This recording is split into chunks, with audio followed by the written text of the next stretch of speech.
Hello, everyone, and welcome to the latest episode of the Belgian Football Podcast. My name's Scott Coyne, and I'll be your host for this week's episode. And joining me to discuss the week in Belgian football is our very own resident Belgian and man of many talents who has recently just moved house. It's Mr. Joris Beck. How are you this evening, Joris? Indeed, I just moved, so that was also the reason why I was absent. Not last week, although that also was I wasn't there, wasn't available either. But the week before that, and it was also not the reason why we did not have a recording last week, or not solely because of that. Life's good so far. A bit longer talking about this than usually, Ian. Yeah, there's been a lot going on, hasn't there? This is the second week our Ben isn't with us. Ben, we should probably tell everybody actually, because Ben might not be with us as often as he has been recently, because last week our Ben became a dad for the first time. So we love a bit of good news here at the BFP. And Ben's probably sleeping right now as we record. So what we'll try and do, everybody, is wake him up for you at some point and get him to join us, which I'm sure he will when he's when things have settled a little bit. As you can imagine, he'll be hugely busy at the moment. But yeah, absolutely delighted for Ben and his wife Sophie. Brilliant news. As far as I could get, he still watched a lot of Belgian football, so I'm not sure. It doesn't seem like a big deal, actually. Yeah, but, congratulations, nonetheless, of course. No, absolutely. I mean, this is the perfect time for us to share with everybody that actually last Thursday, Ben dropped me and Joris a lovely little picture of him sitting on the couch at home with the wee man. So he's already started him watching Belgian football, which, is brownie points already as far as we're concerned. So you'll be joining us as a guest soon. Ben, yeah, I'm sure. Yeah, and he'll bring the wee man with him as well. I have absolutely no doubts about it at all. He's welcome anytime he wants.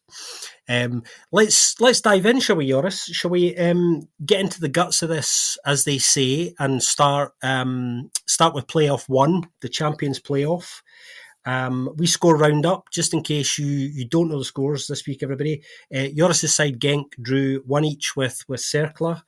Club Brugge beat Antwerp 3-0, and Anderlecht managed 10th time lucky to beat Union Saint-Gilloise 2-1 at Lotto Park in Brussels. So why don't we start, Joris, probably with the big game of the weekend, the big game in Brussels, the big Brussels derby, Anderlecht and Union. As I was saying, Anderlecht, the lucky 10 for them. After 8 defeats and a draw, they finally managed to get the 3 points and managed to achieve what they've been trying to do all season, sit top of the table. They've usurped Union for the moment. And Brian Reimer was understandably absolutely delighted with this, because in truth, they weren't brilliant, Anderlecht, but they got it done. They were the more efficient of the two, I thought. They've gone top for the first time since, I think, August of 2018. 2018 is a really interesting number in all of this, because it's also the same year that Union last lost 3 games consecutively in the league, which back then they were in the old Division 1B. So it's a number that has significance for both sides. It says a lot about their consistency, of course, to not lost 3 in the bounce for such a long time like that domestically anyway. But yeah, Union arguably deserving a little bit more out of this game than they got, but we're down to the business end of the season now, Joris, and it's all about getting it done, and this weekend Anderlecht did, and it's all change at the top. Yes, definitely. That also means Union already lost more inside these playoffs than they had in the whole of the regular season. Who would have expected that? Even though, of course, we always feared, or everyone always feared a little bit for Union, given the past 2 seasons, how that went. They actually always have started the playoffs quite badly. But yeah, really 0 points out of 3 games. I don't think anyone would have expected that, even the most negative Union supporter maybe, or other or positive from other team to look at it differently. But yeah, definitely. Also, it's a little bit worrying. Yeah, of course, that they lose these points, but also they're conceding a lot in comparison to before. and indeed efficiency up front either. I think they've got now 3 goals inside these playoffs, and again 2 of them were penalties, if I'm not mistaken. Which, okay, it's good. That's good. You get these penalties for a reason, of course. But yeah, there still seems to be some efficiency issues all around the park there. Maybe mainly showing at the back with Maurice, where yeah, he's not in the best, hasn't had the best run of form now in crucial times. Always have had my doubts about him as for really in the top yeah, for winning, for league winning side, to have him in a team, and that's always a bit of a liability, I felt. But to be honest, I have to be fair to him. He mainly has well not given me any reason to think that anymore. But sometimes it shows, and unfortunately, when the pressure rises, it seems to come up a little more often. Yeah, but not only that, it's not only on him, of course. You can just feel the pressure at Union that it had risen so far, also showing in frustrations already in the first game. Since I wasn't there in the last episodes that we recorded 2 weeks ago. Yeah, already in the first game against Genk, there were some frustrations showing on the pitch. Which, well, mainly maybe always have been there, but you usually don't show them so openly, which was a new thing, and it hasn't gotten better, unfortunately, for the side. So maybe it'll, to look at it in a positive way, maybe now they're the chasers again, then the pressure is a little bit off them, that might somehow turn into their favor later on. Of course, there's still 7 games to play. They're 1 game behind. Yeah, that then things are. They already had 2 away games as well. This is also always an important factor in the playoffs. I will touch on that on other games as well. But yeah, that's definitely not the start they would have hoped for. And on Anderlecht, yeah, you said it there, I guess. Efficiency. Dolberg got his first goal in 2 months, which is also yeah, could be crucial to get him into confidence, and this one definitely will have done him some good. The role of good. You mentioned it's the first time leading the league since August 2018, when they started really strong, but didn't finish well in that season. Though that's another topic. But yeah, just yeah. And it also seems like, yeah, some key facts we still need to mention about this game, I guess, is like, of course, for mainly for Anderlecht's point of view, Anderlecht, the Bast getting sent off, so he's suspended for 1 game now, and of course also the Torgan Hazard injury, ACL injury. Yeah, he's out for the season, and well, for a large part of next season already as well. So wishing him the best, and a recovery. And yeah, let's see if that actually will harm them, or maybe, like, on the other hand, Amusu already came in for Hazard and is finally back from an own injury himself. So that might have been somehow a good timing to have that happen. You don't want it to happen, and especially for the person, the player himself, not, but for the squad, maybe it's somehow well timed that that it didn't happen when Amusu also still was out, or other players. Yeah, and well, maybe, well, Burgess was playing. That's also news of the week, I guess. But yeah, that was a story that's actually coming from these 2 weeks. That of course, since we were not here last week, yeah, that Burgess. In the end, there was a whole soap going on. Maybe we should not dive too deep into it, or maybe we should. But Burgess yeah, Gate. Burgess yes, Gate, as many called it. Yeah, I'm kind of glad that's kind of been resolved now, because I was kind of dreading the thought of kind of coming in to this week's episode and that's still rumbling on. So it is good that it reached a kind of speedy conclusion, and ultimately a sensible one. I think it'd be fair to say on that particular issue, it was a complete balls up, that whole situation, and thankfully it kind of got resolved pretty quickly, which is the main thing. You know, you were talking, alluding to sort of Union and pressure. we don't know how Anderlecht are going to respond to the pressure that comes with, having things in their own hands now. 7 games left. It's close. But it's not done yet. And actually, I think one of the things I wanted to emphasise this week was that obviously it could all change again next weekend. It often happens that way. A lot of people are quite keen to kind of burst Union's bubble now and have been for a couple of weeks, but I'm not. I'm not of that persuasion quite yet. You're right. I think they started the playoffs badly. They tend to do that. 7 games is a long way to go yet.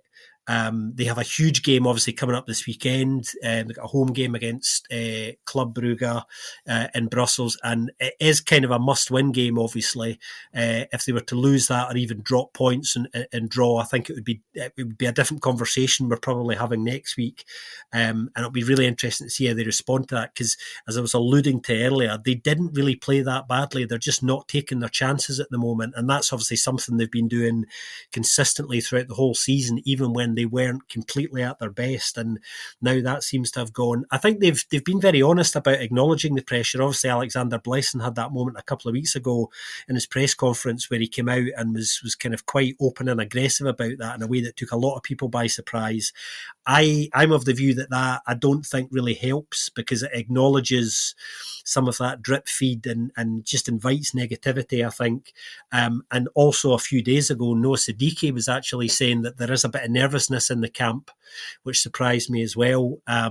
Sometimes oppositions feed off that acknowledgement. So it's slightly unusual, I think, that some of the camp have been so public about some of the stuff that's been kind of flying around. They just don't quite seem as strong as they've been for a long time. So quite a few questions around them. Yeah, how will Anderlecht respond to those suspensions and injuries? There's plenty of quality and depth there, so I don't think Brian Ryan will be massively worried. At the moment, I suppose his bigger worry will be how they respond to, as I was saying, being in the driving seat now, because they've got plenty of difficult fixtures coming up themselves. And actually, just before we got to the playoffs, they obviously dropped those points at home unexpectedly against Kortrijk, when I think we all expected them to narrow the gap at that point. So it's probably worth emphasising it's not done yet, folks. There has been a changing of the guard, but we're far from done yet. And speaking of not being done, some of the other clubs have got quite a big say in where this is going to go yet, don't they? To throw something back there against Union is, of course, that they themselves also didn't win the last game in the regular season, narrowly didn't, and that seems to be. I don't know if it still plays a role. It shouldn't, but it plays a role in these playoffs already going in like that. Maybe they would have expected also to abide the end of that game, at least to take it over the line. And they didn't. Okay. In the ranking, it should not really make any difference, I believe, even if they would have done that. It would have, but not that big. It could be. Every point can be crucial now, of course, even more than ever. But but that's 4 games without a win, anyway. So that's should be worrying against. Arguably, of course, that was also against Antwerp on the Bosel, so not the easiest game, but that's also the opponents, all kinds of opponents they still have to face again, of course. Yeah, that's right. I mean, I think one of the things I've noticed about Union kind of, over the last 3 or 4 weeks is they're generally pretty solid defensively. And over the last few weeks, that has been anything but the case. It's been much more Civ-like and absolutely the wrong time of the season. So there's definitely lots, I think, for Alexander Blesson and his coaching staff to ponder. Speaking of pondering and coaching staffs, Nicky Hyen at Club Brugge, Joris, club winning 3-0 pretty convincingly against Antwerp this weekend. And amongst the many questions I've got for you this week, 3 wins out of 4, including a decent 1-0 win in Europe on Thursday night against PAOK Thessaloniki as well in the Conference League. A really solid start by Nicky Hyen, and club are starting not only to come back into contention for the big prize, kind of out of nowhere. It looks like everybody there starting to enjoy themselves a bit again. There's a bit more balance in the side, and those missed chances, although it's still a slight issue for them. We saw it in Europe. They probably deserve to win that game more convincingly than they did by the one goal. They probably should have won by 2 or 3 goals. They are looking quite a bit better since Ronnie Dyler left us. No reflection on Ronnie at all. You know what I mean? It's just one of those things. But it's very interesting now that Nicky Hine in particular seems to, his name has come into the frame for the main job, perhaps on a permanent basis. We know that club have been talking to a number of people on and off for a while. They're still very much in consideration mode there, but he's done himself no harm with the way that things have started for him, has he, Joris? No, definitely not. Especially the results going their way. I'm not sure about in general yet. Obviously their confidence is growing based on those results as well. But the general level of play, it has been good at times. But for example, the first half of this playoffs against Cercle Brugge, it wasn't. Second half, a lot more. They could have won that game easily by the chances they had. Ultimately, they didn't. But after that, they have won quite convincingly twice.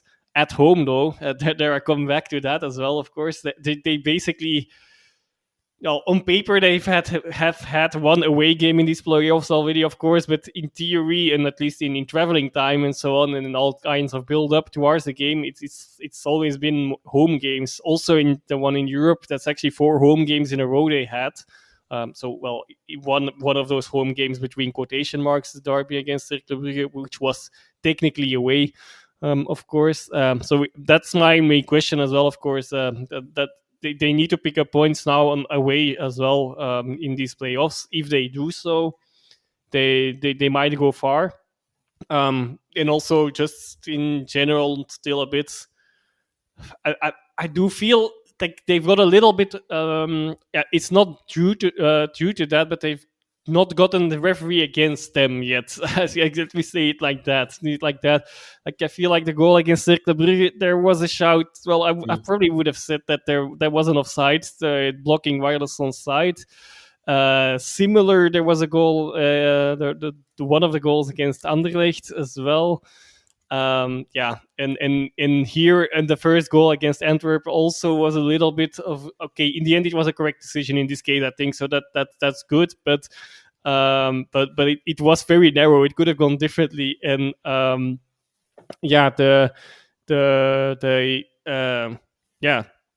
would have thought that Onyedika would be their top scorer right now? Since he scored 3 goals since the playoffs started, since we've been out as well. Yeah, he seems to be really enjoying himself at the moment, and of course, a lot of people will already know this, I suspect, but Onyedika and Ronnie Dyler didn't really see eye to eye for various reasons, and that's why we never saw the best of him. But now that Ronnie's left, and there's a new T1 for the moment who seems to not only know how to use him, but make him feel good about himself. And he's really expressing that on the pitch now. And he's actually becoming really important for them, I think, now. I've always quite liked him as a player. I think, obviously, personalities clash sometimes. It's not unusual in football at all.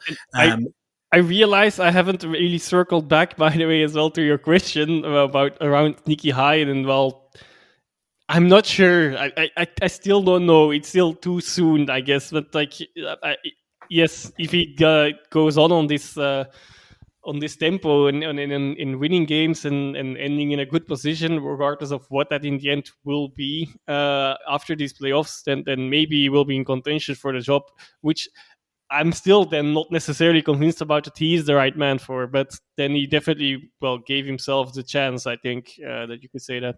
Yeah, I think it's interesting, as I was saying, he's certainly giving Bart Verheijen in particular, who I think will make the ultimate call on this, as he does with most things at club, a lot to think about here. This has also been rumbling on for a little while, and of course they still haven't appointed a new technical director yet, which is important here, because although they have somebody across the sports infrastructure generally, that appointment hasn't been made, and that is important because it is definitely more than an advisory role. So it'll be interesting to see which one comes first. You would expect the new technical director to come first for obvious reasons, but it might not work that way at Club Brugge because of the way they generally do their business. But yeah, certainly a lot for him to think about. Speaking of Club Brugge, interestingly, Mark van Bommel saying this week, or hinting very heavily, that he thinks Club are probably favourites at the moment, or his favourites anyway, to win the title. I thought that was interesting. I mean, I think he's picking up on the fact, obviously, their form's improving and they're starting to look much better again at obviously the most important time of the season. Obviously, still to play Anderlecht again, another huge fixture on the calendar. I think that might be I think it's the penultimate weekend, something like that. So it could be an even bigger fixture than it is ordinarily, depending on where we are at that point as well. Antwerp not really deserving anything from this game, really. We mentioned Onyedika. Some Antwerp fans were a little bit perturbed that he didn't get a red card actually in this game. He had a slightly wild challenge, which I thought was a bad tackle, but I didn't think it was really deserving of a red. So I think the ref got that big call right. But yeah, Antwerp kind of, yeah, a bit like most of their season, they've been sort of solid enough the most of the time, but in a lot of the big games, they've just not been able to compete in large sections of the games, really, have they? Yeah, that's 0 goals and 0 points for them in these playoffs as well. Of course, in the first game they were a bit unlucky with the red card against Anderlecht, but until then they were quite good. They already just looking back at that, it's only 2 weeks ago that could have changed the fate of this playoffs already in for both these sides and everyone in between as well. As we have to say now, even which sounds weird. Yeah. So yeah, not much great at the great old at the moment. I guess you could say as well. But yeah, except Keita being back on the pitch, of course, you don't want to get back on the pitch or in the starting 11 and then lose 3-0. But yeah, it's good to get some rhythm, I guess, in the end. Because well, I'm not sure. It still feels very early, but they might be shifting their focus towards the cup final now already Mm. as well. I suppose.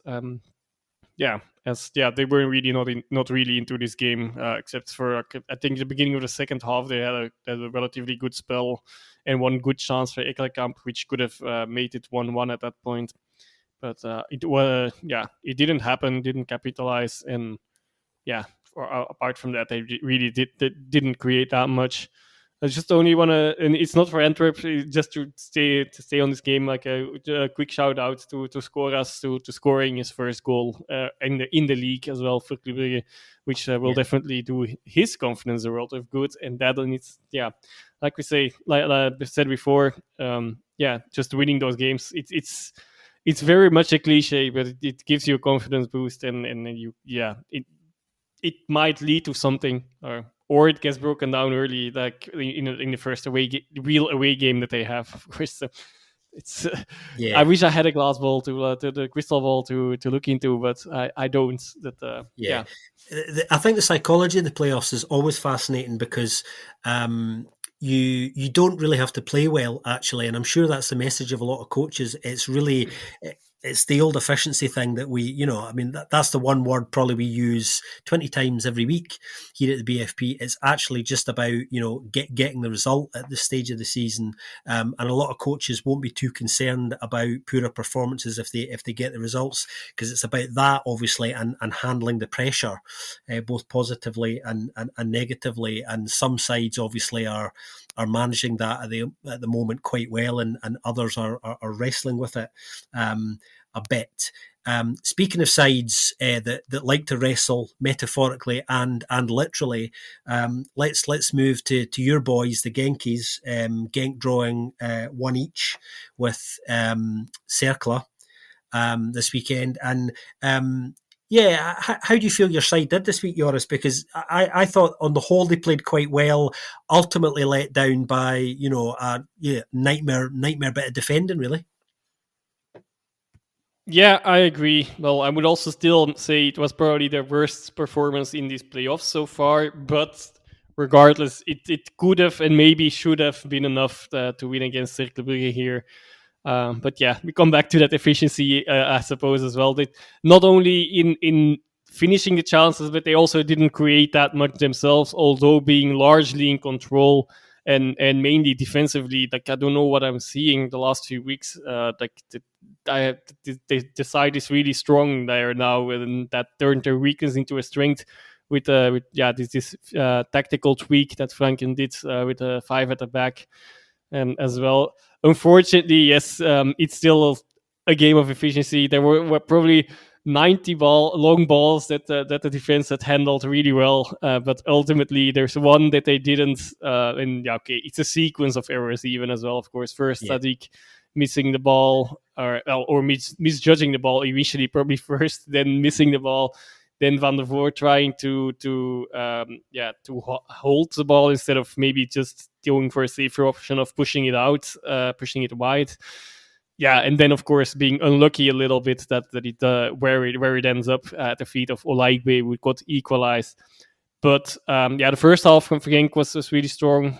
Second half, it also has been a bit of a team in these past few weeks that they were not that great attackingly anymore, but defended still really well. And I really never really was into much doubt, although I still felt it was only 1-0, of course, and that's of course partially and the issue there.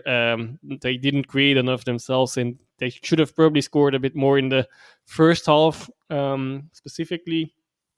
But yeah, it's one of those things. It happens. It's a huge blow, of course. If Genk really still wanted to be in like a title challenge, not that I ever thought that they would be, but like yeah, the more games you win, the more you believe in it, of course, and that's now a bit broken.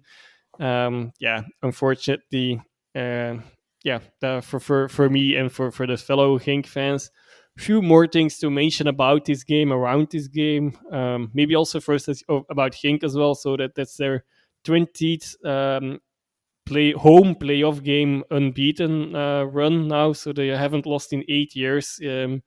At home in the playoffs, whenever they were in the playoffs, and not in every season that has been the case, of course, but still, despite this disappointing result, this still stands, of course.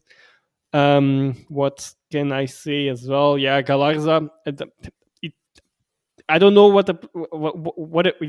he's such a good player when he's like on. Let's put it like that. That he has been the whole playoffs so far. It's also still a bit of a mystery, half mystery, why he hasn't featured that much before. But of course, now it's a bit helped with Hannes' ongoing injury issues, stomach issues, or what mysterious issues actually as well. Mm. That that of course that plays in his favor, but he's really taking his chance so far. Okay. Yeah, and then I'll quickly switch to Cercle, and then we can still talk about other things around the game as well, I guess. Cercle actually haven't won against Genk since Genk's last title-winning season, when then they did win in Genk. I think that was maybe even the first loss of Genk that season, but I'm not entirely sure. The first loss in a long while, for sure, definitely. And Warleson at it again. Of course, he doesn't get the assist because of probably Sadiq touched the ball a bit, or obviously Van der Voort touches the ball, so he doesn't get the official assist. But still, more or less got the assist for that goal, and a few crucial saves, despite Genk not creating that much. The few times that they had a big chance, he was standing there in the way, wasn't enough for a clean sheet, but that was not up to him. And then around the game, I guess I'll already finish that part as well before you jump back in.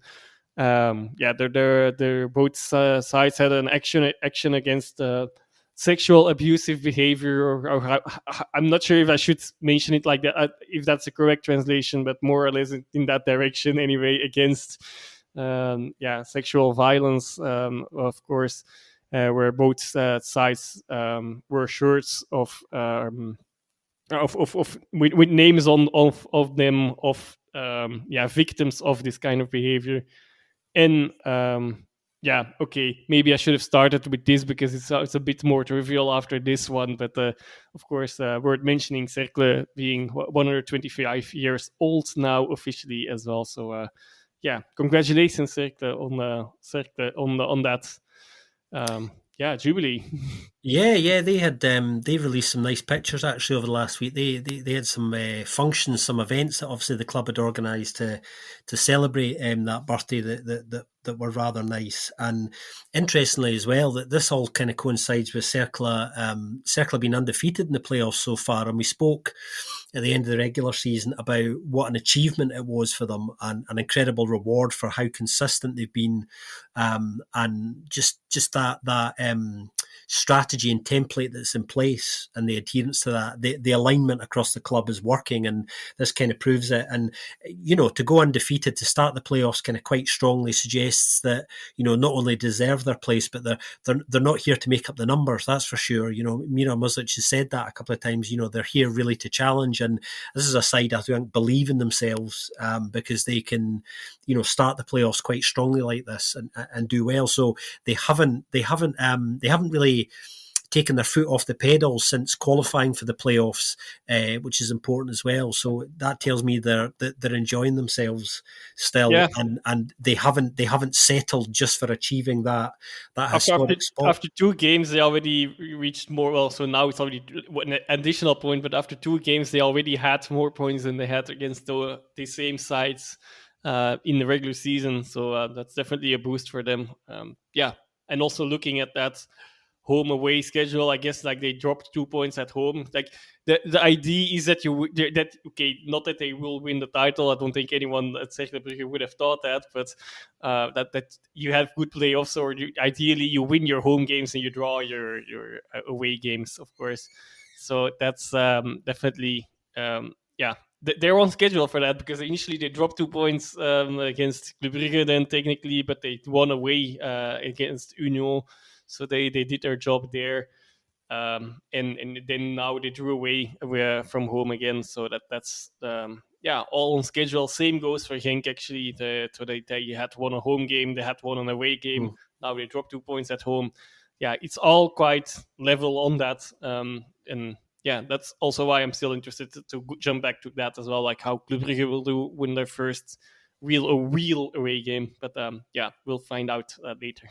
Yeah, lots of questions, as there is every week, and more questions come to you as we're analysing all of this.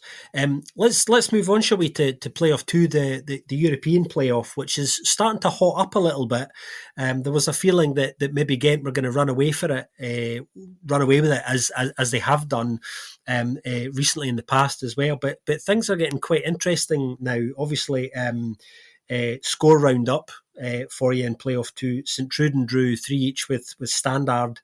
Mechelen managed to turn around a 2-goal deficit to beat Westerlo 3-2, and Leuven beat Ghent 2-1 to get their first win of the playoffs. And we should let's start at Den Drief, shall we, Joris? Because Ghent, I thought, as they often do, wasted quite a lot of chances in this game and probably deserved a little bit more out of it.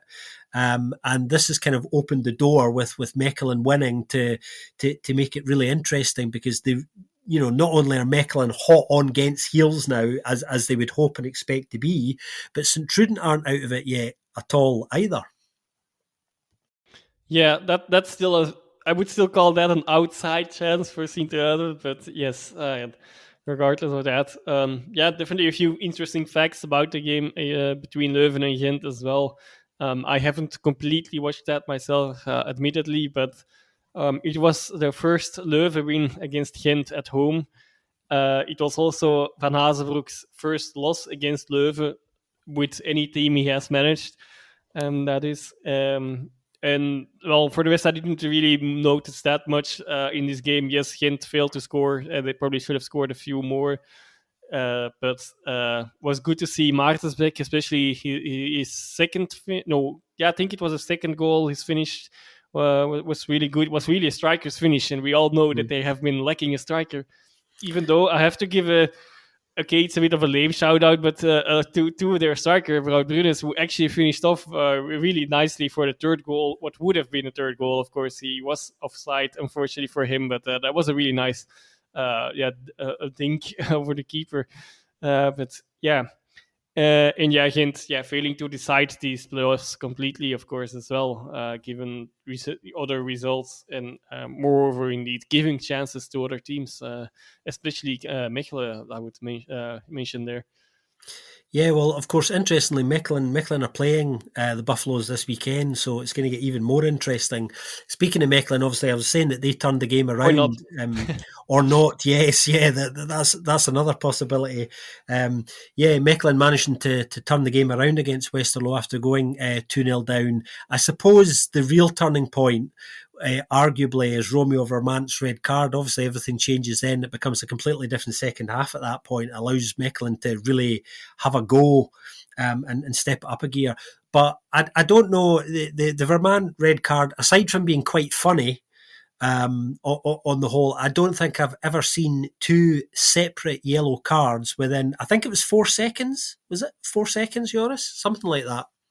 Probably, I think I've seen it, but I can't remember one. But I'm definitely sure it has happened before. But yeah, that was really a weird one. I hope in a way that we lack a bit of context, because if not, then it's also a very ridiculous red card. Yeah, yes, that first yellow you can give. Probably he was moaning a bit too much anyway, so Yeah, I guess you yeah. could give that on I think the itself. first, But it's interesting, isn't it? Because like I've watched it back several times, and I think the first one is more for slightly impeding the free kick. Perhaps it's difficult to tell. The second one is a lot more ambiguous. Either he said something, although there yeah, was a suggestion that as the ref moves past him, he goes to kind of gently grab the ref to engage him in conversation because he hadn't finished talking to him, and the ref took exception to that and went, "No, I'm not having this. The conversation's done," and gave him a second yellow. But it was always very bizarre. I think the important thing about this is Westerlo are a better side when he plays. We've certainly seen that since he comes in. He offers them options, I think, and they just look generally a better side, not just up top, obviously, where he is. So I think to get such a needless red card, and admittedly, these playoffs are a bit of a free hit for Westerlo anyway. There's no real expectations of any kind at all for them in it. It's just must be massively frustrating for him now to be, suspended, needlessly. And he's a player who they'll be desperate they can get back next season, and that's something I'm sure they'll look at. But we don't know how that's going to work out, particularly with other things being up in the air at Club Brugge. Just hugely frustrating for them. Mechelen, I think, obviously, hoping to push the Buffaloes all the way, and we'll find out whether they're able to sustain that challenge. Probably this weekend. That's a pretty big game coming up as well. Elsewhere in this playoff, the interesting thing I thought this weekend was Standard.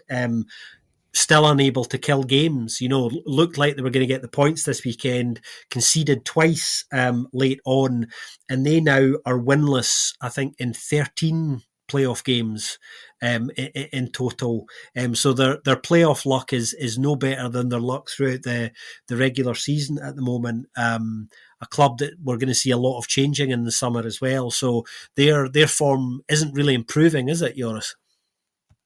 no, but I quickly want to come back to Vermans. That was indeed the context I was thinking. In a way, I hope that he said something, because otherwise it's really like it's a referee, Nil, who is actually running into him for the second yellow card.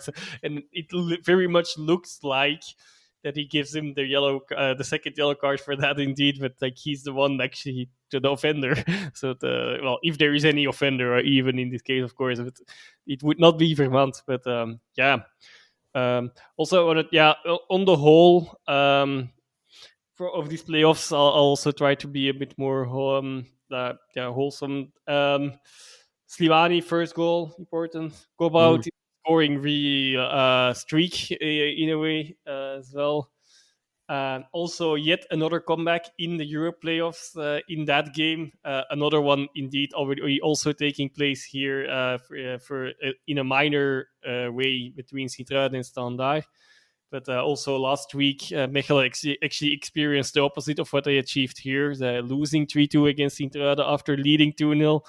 And well, yeah, that could still prove a crucial loss as well, of course, now. Yeah, I'll just really quickly run through it, through jumping from game to game, maybe, but I'll try to keep it a bit into oversight. But Alcocer at Westerlo getting his first start and a first goal as well, which is, of course, good. Yeah, jumping to Sint-Truiden and Standaarden. Yeah, that the players for Sint-Truiden that have scored were, I found that a bit interesting. Like Boca had his second goal of the season, which is, well, for a position he's in, not unusual, I guess. But then the other two, Bertaccini and Kaya, both scored their first goals for Sint-Truiden this season. As strikers, of course, Bertaccini scored a few more already in the Challengers Pro League and has had less time to prove himself on this level. But yeah, and Kaya, yeah. Yeah, that was a funny one. Celebration as well. I have to admit, these playoffs have gotten us a few really brilliant GIF moments already, and or memes even that you could create out of them. But yeah, I think one of the questions actually, yeah, you're right to mention Fatty Kaya actually, Joris, his first goal and the exuberance in clashing unintentionally, of just course. running over Kanga basically. Yeah, that's right. Yeah. During his goal celebration, effectively, so excited he was. I just wonder how long it's going to be before he gets to celebrate a goal again.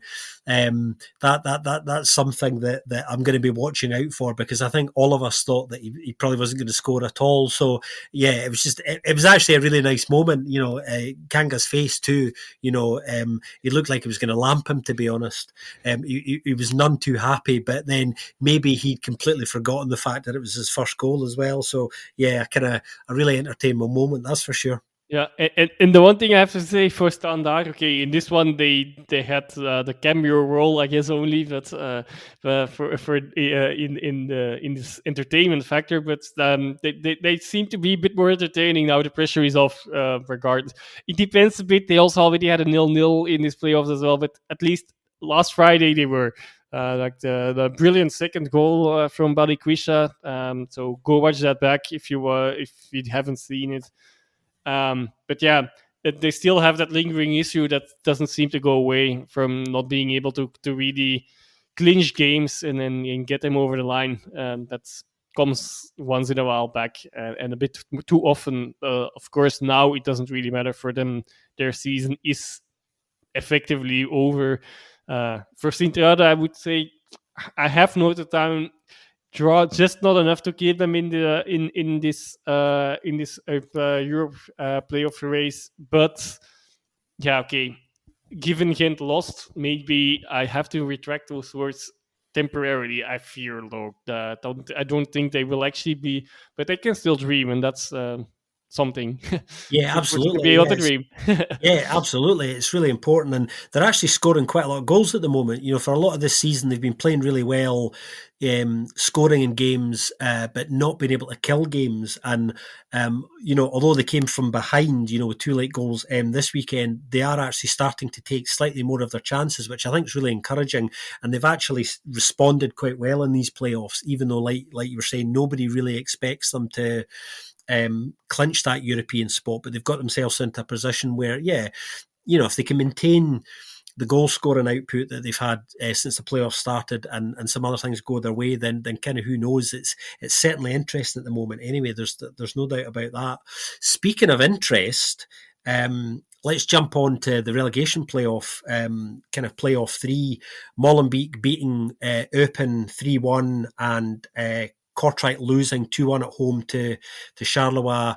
Molenbeek's first win in 15 in the league, I think. Yannick Ferreira's obviously come in now, 4 points out of his first 6. And Molenbeek have got themselves into a position where they've given themselves a real chance of at least securing the playoff spot, to give themselves another crack at it, which is interesting. Charleroi safe now. I mean, not mathematically yet, but you would imagine it's going to be pretty hard to catch them now, isn't it, Joris? Yeah, you would think so. I think I texted that as well. Like they were very crucial winner that they got in the final minutes against Kortrijk.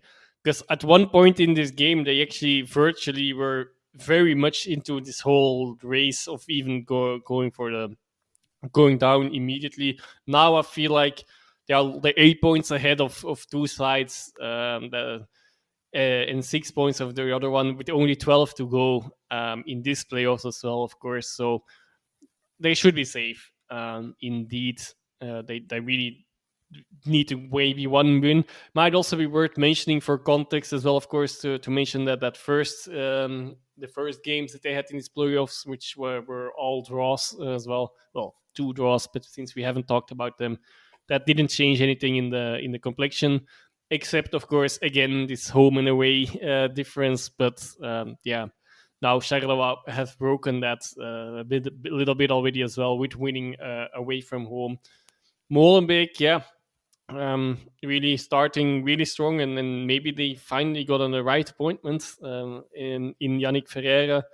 Their first, their win was also the first win of the relegation playoffs.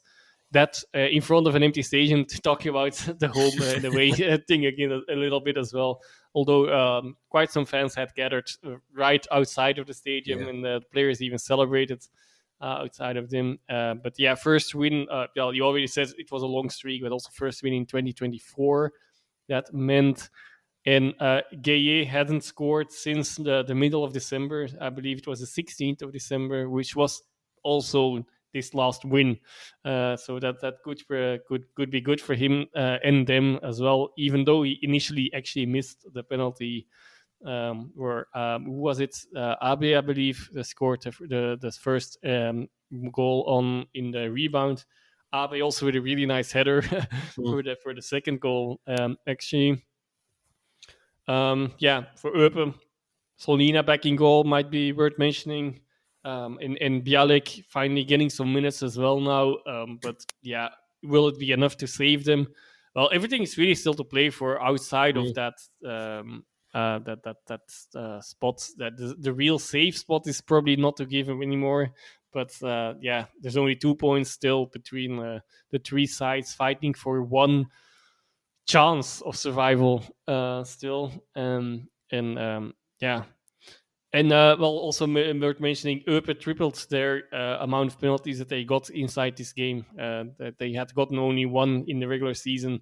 Now they had gotten two, of which they only converted to one. But yeah, that on itself was worth a mention. Yeah, and well, moving over to the other game again as well. That quickly again, I already touched on it as well. We jumped a bit, but 10th goal for Davies also deserve a shout out. And yeah, nonetheless, Kortrijk are really not in their, don't seem to be in their pre-international break form, or pre-playoff break form, or however you want to call it now. But yeah, that Alexanderson was also, after that last game against Anderlecht, a bit disappointment that there was not a game next week, and Mm. yeah, it looks like their flow indeed has been broken a bit, Mm. but all still very much possible for that yeah, their third bottom spot to gain in the playoffs with a team of the Challenger Pro League. But yeah. Oh, and worth mentioning, of course, only the second away win of the season for Charleroi in that game. And Coffee being lucky on an occasion as well, and which is also already a chance to talk about some other news that broke about him in the past few days Yeah, or hours even. that's right. Yeah, yeah. Just today, it's more or less, well, not official yet, but more or less done. Herv the Cat Coffee, who we're big fans of here at the BFP, and I'm sure you are as well. Really interesting goalkeeper. Looks very much to be on his way to Lens. Looks like there's a 4-year deal on the table there. Charleroi are going to be earning themselves something quite close to, I think, 2 million. They did, Charleroi did exercise the 1-year extension option that they had in his contract quite recently. And I think they did that, it looks now, in order to kind of help ensure that they got a somewhat reasonable fee for him. So it looks like he'll be departing in the summer, and he's a really important player for them. So it'll be interesting to see kind of what they do there. Because they've got lots of things to consider as far as their financials are concerned, and a rebuild in lots of ways as well. There's a lot of players there who've been told they don't have a future and have to find other clubs as well. So that's one of a number of clubs that we're going to see a lot of change at over the summer. One to keep an eye on. Interestingly, as far as this relegation playoffs concerned, Joris, I think the upcoming double header between Molenbeek and Kortrijk is probably going to be crucial. It's just worth reminding everybody that playoff 3 has less games. Obviously, there are 4 sides rather than 6 in it, so you have 6 games to save yourself. Rather than the 10 that you do elsewhere. So, you really do have to perform. And you would imagine that if Molenbeek could get another win away at Kortrijk this weekend, they really would become seriously hot favourites to secure that playoff spot, to give themselves another shot at survival. So that's one to definitely keep an eye on. And I just wanted to ask you, just before we move on to the Challenger Pro League, and there's lots of news out of there this weekend, Joris, I've found the games in the relegation playoff quite difficult to stomach so far. Not surprisingly, this is a playoff that takes place between sides that are all struggling, but the quality of the football has been quite difficult to digest, and it does look like, as you would expect, it's possibly and to some extent going to come down to which side maybe makes less mistakes. At the moment, there seems to have been a slight positive bounce for Molenbeek with Yannick Ferreira coming in. That's for sure. He's obviously just in the door, just a couple of games, but as I was saying, 4 points out of 6, so they have had a little bounce. Kortrijk haven't been playing badly by any means, and I think the big worry for Alexanderson now, you were talking about their rhythm being interrupted slightly. They've started these relegation playoffs taking the lead in both of their games and not managing to get it over the line, and that will be a slight worry for them as well. Now the stakes are risen, so this game against Molenbeek this weekend, which I think we've referenced a few times, even before the playoffs started, we felt they would be really big games. The way things went this weekend just kind of backs up that's even more the case now. Oh, I thought there was a question coming, but I'm you went on a happy tangent. to agree with okay. me. I also always go on tangents, so I'm the last person to criticize you for that. But I'm sorry for the listeners. But yes, no, it's difficult to judge, but indeed, the games that I have seen, or pieces of games I have seen, they were not the ones. Well, I think Ben probably fell asleep for those as well, even though we know, especially out of the 3 of us as well, still I think he's the one that enjoys this kind of scrappy games the most. But I'm sure he still would have struggled regardless of the recent events in his life. Yeah, it's difficult to make to give a prediction here. Eupen don't really seem to improve, and that's not really a surprise. But on the other hand, just one surprise result or one bounce, yeah, that could be enough to give them at least another chance, and then maybe they'll pick up some more points. It also could now start playing a role whether Charleroi is already safe or not when you play against them, the other sides. Although, of course, I think most players at Charleroi, that will be, they might not have the pressure that could swing both ways, and they might be fighting for a contract either at Charleroi or at another club next season even, or so. Depends on squad management potentially there as well. But it's really difficult to predict. It indeed looks like Molenbeek is a bit more favorable to be in that playoff spot, but I wouldn't bet anything on it. To be honest, there's a long way to go yet. Even with 4 games still to play for these sides. There absolutely is. It's a point worth making. Again, let's jump down, shall we? We'll jump down to the Challenger Pro League, which has reached Matchday 29 this weekend, the penultimate weekend of the regular season before the playoffs start there. I'll do a scores roundup before we get into the guts of the news this week. Club Next lost 2-1 at home to RFC Liège. Young Genk drew 1 each with Frank Baran. Liers drew 1 each with Anderlecht Futures. Denza beat Lommel 3-2 in one of the big games down in the Challenger Pro League this weekend. Dender lost 4-1 to Zulte Waregem. Beveren beat champions Beerschot, who had nothing to play for really this weekend, 2-0 at the Free Teal.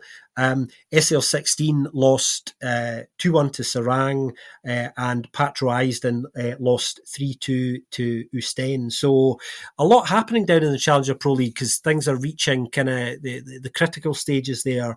We know now, obviously, Joris, that Beerschot are champions. They are back in the Pro League. Kind of, yeah, nobody's really pushed them too hard this season. You know, they've done very well considering what's going on off the pitch at the club. They have brought in the former chief operating officer at Oostende this week in a consultancy chief executive role, although the expectation is he will stay on as chief executive. The owners are still trying to sell the club. It's worth underlining that as well. More to come on that, that's for sure. But yeah, congratulations to Beerschot. They are back.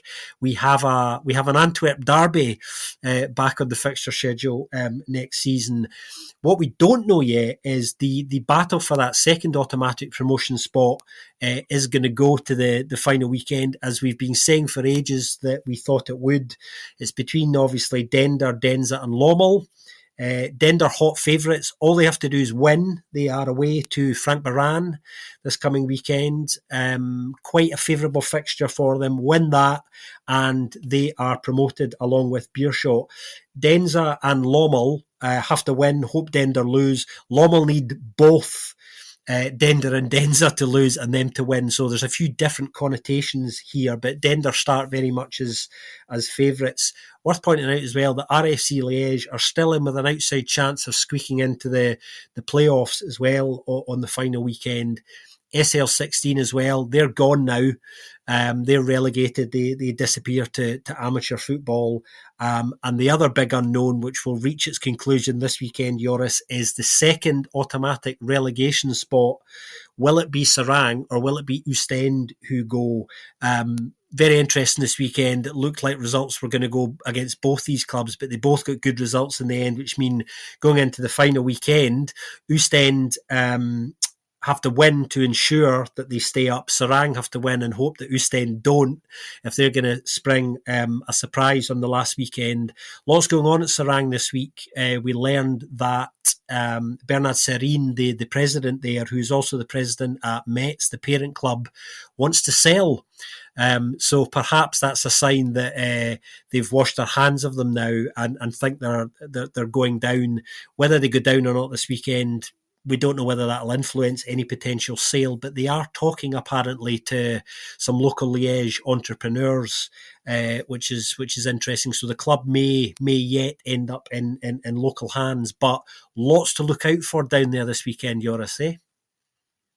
Yes, this will be a roller coaster of emotions, to put out a cliche. To start the weekend, all games taking place on Friday at between 8 and 10, I believe. Well, local time, so local Belgian time. So for you, that would be 7 and well, around the world anyway. But local time, between 8 and 10 and in the evening, and that will be, yeah, like so many things to play for. I already found it a bit weird that already the last weekend, Seraing and Oostende didn't play at the same time. I felt that could have helped a little bit. Ultimately, they both won, might not have made a difference. Although I still feel suspicious. Okay, this is that the way that Seraing in the final minutes turned it around against an already relegated, well, local, you could say rival, I guess, but on the other hand, also maybe not at that point. It feels a bit weird that Oostende then won themselves against Essen as well. Beerschot showing what I meant before, but I guess when the pressure is off, actually, who knows what would happen in these playoffs? Because I guess this happens more often with teams that are really champions, of course, as well. But and that would not be the case with Charleroi, but just showing think that how things can go. Then they still are in the best position, but that still feels a bit weird as well after losing 4-1 at home and getting red cards and so on. But yeah, the fixture list seems to be in their favor. Same goes at the bottom for Ostend, of course, who now also have to play and are already relegated, as El says. Which is difficult. To see them not winning, but we've seen so many things in this league, among which a 6-match ban for a certain manager, didn't we? Yes, that's right. Yeah, Patro Eisden's T1 Stein over the last week got himself a 6-match ban from the FA. And if you didn't see this one, we're going to probably, we'll fill you in now. So basically the 6-match ban is because he punched his own brother, Joris, who, if you don't know, forms part of his coaching staff. The greatest part of it was his own defence. He argued in his defence that he shouldn't have been punished by the FA because it was a family matter between the two brothers, which I thought was brilliant.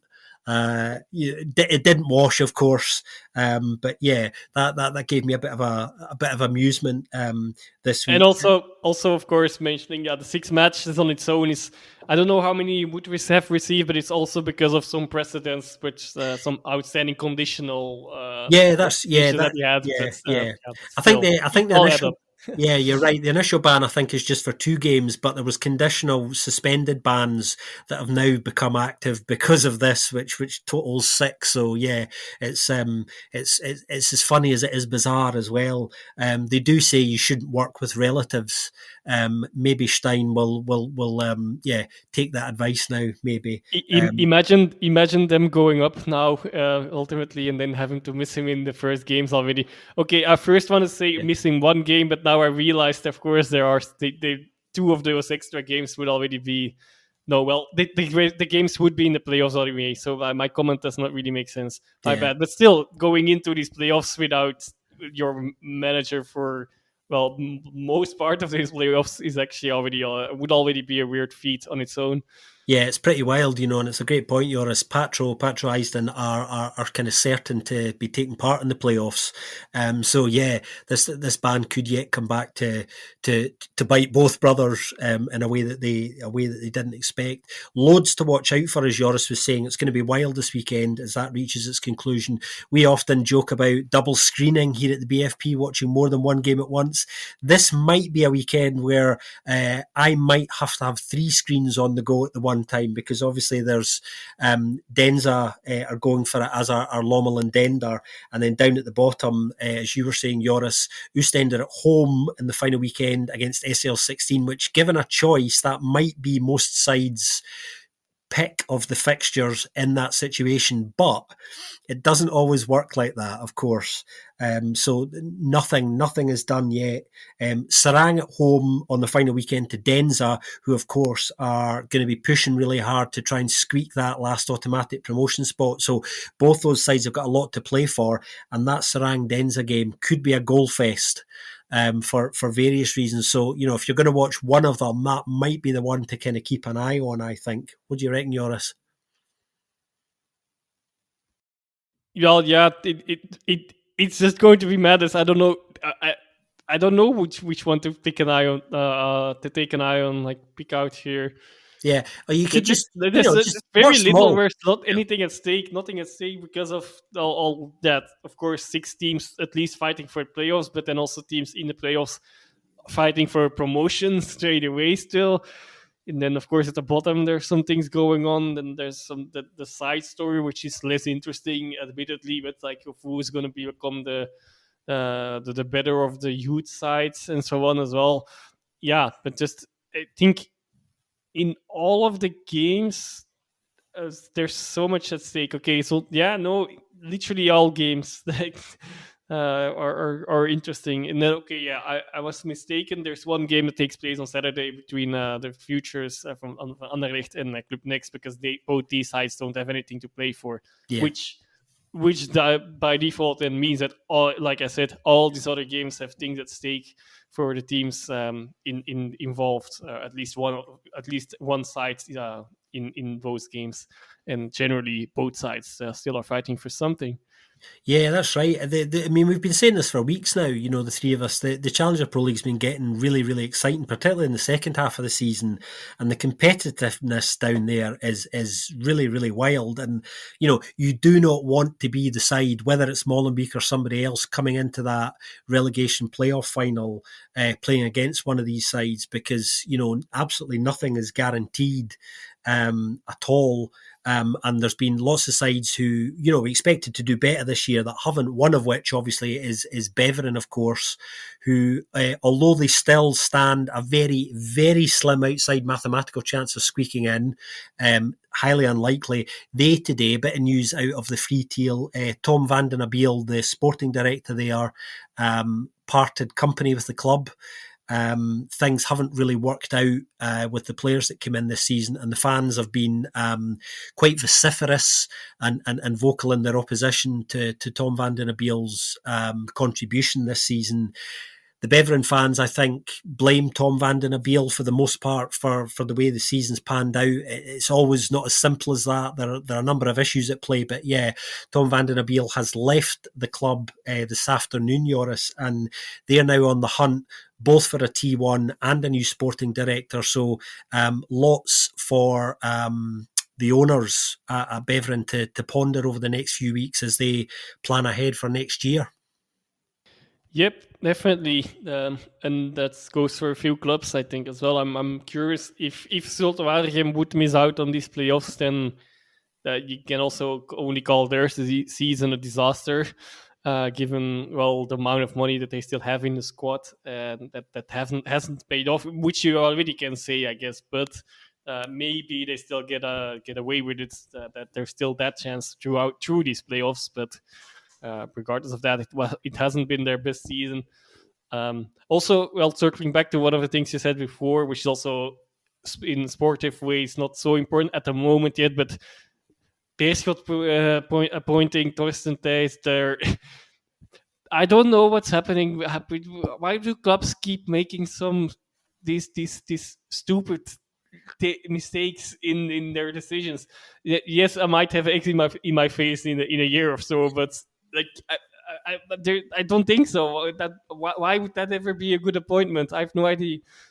Yeah, it's a really interesting one. I mean, that was confirmed, I think, yesterday, actually. As I was saying earlier, former chief operating officer at Oostend, certainly knows the Belgian scene very well. So in that sense, it kind of makes sense.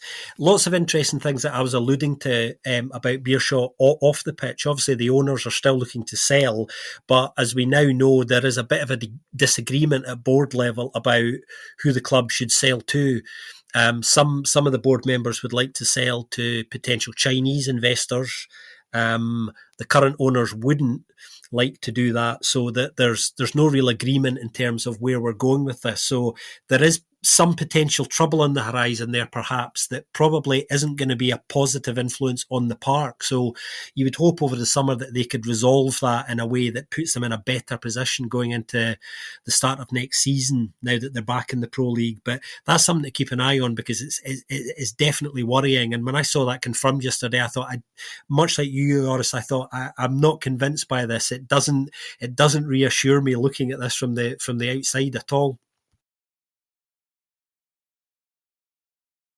Yeah, no, I couldn't agree more. There's not that much more to say. Yeah, he wasn't really taken seriously at Ostende. Is also what I've got out of some sources. Yes, that's right. Yeah. On its own already, it's like, and of course how the club actually has been going there. Okay, that's not down to him alone. Definitely, there are some overlying issues, Mark Koeken there, but that's definitely. Anyways, I don't know why disappointment. Like, yes, there's some links with the Chinese. Then okay, but then there seems to be some. So yeah, to paint that picture maybe a little bit, like the Chinese, there's Chinese interest in to take over Beerschot finally, but the current owners, the Saudis, who also are involved with Sheffield Yeah. and other sides, I believe, are actually not in favor of that. But now, so here, Torsten Thijs comes in because he has those links to maybe help satisfy those needs of the Chinese and get a bit more of a liaison with them.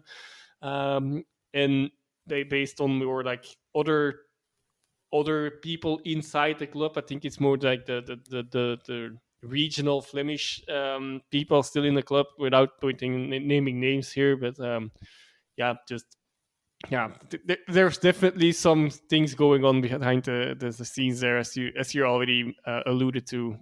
But yeah, curious how this will go. But on the other hand, also not so curious given Beerschot's history already as well. But Yeah, we'll that's right. see. Hopefully, it will not go down as usual. But we kind of can predict that it will, I fear. Yes, yeah, a lot of people have kind of pointed that out this weekend. There was something that did amuse me actually. There was once their promotion and it was confirmed as champions a few days ago.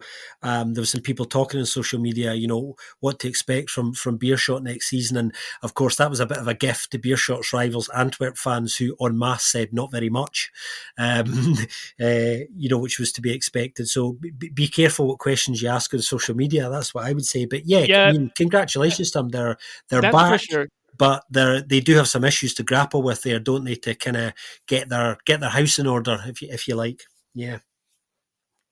Yeah, and that's also a joke already heard in the past few weeks since the promotion was confirmed. Like, well, what's going to be with two Antwerp sides in the league again? Well, it's two Antwerp sides which have their own areas of financial issues. So there's some That's true. jokes about Yeah, yeah. around that going on. It's a very good point So Joris makes. Don't throw stones at glass houses. I think that's as they say, if English is your first language. Well, I think we've just about covered it for this week, Joris. Thanks for joining me. welcome as always. Happy to be back as well after my short break, and hopefully I sound all right since the move and the acoustics. I know it has been different as before. It felt like it shouldn't be an issue, but if so, then I'm sorry for the listeners, and that should improve. We're still a bit inside in boxes and so on. You can't see that or hear that, hopefully, but yeah. When that era part of my life or this part of my life is over, then it should get better again. If Well, it is hopefully you'll not be able to even join more. us from a box, a box somewhere next week.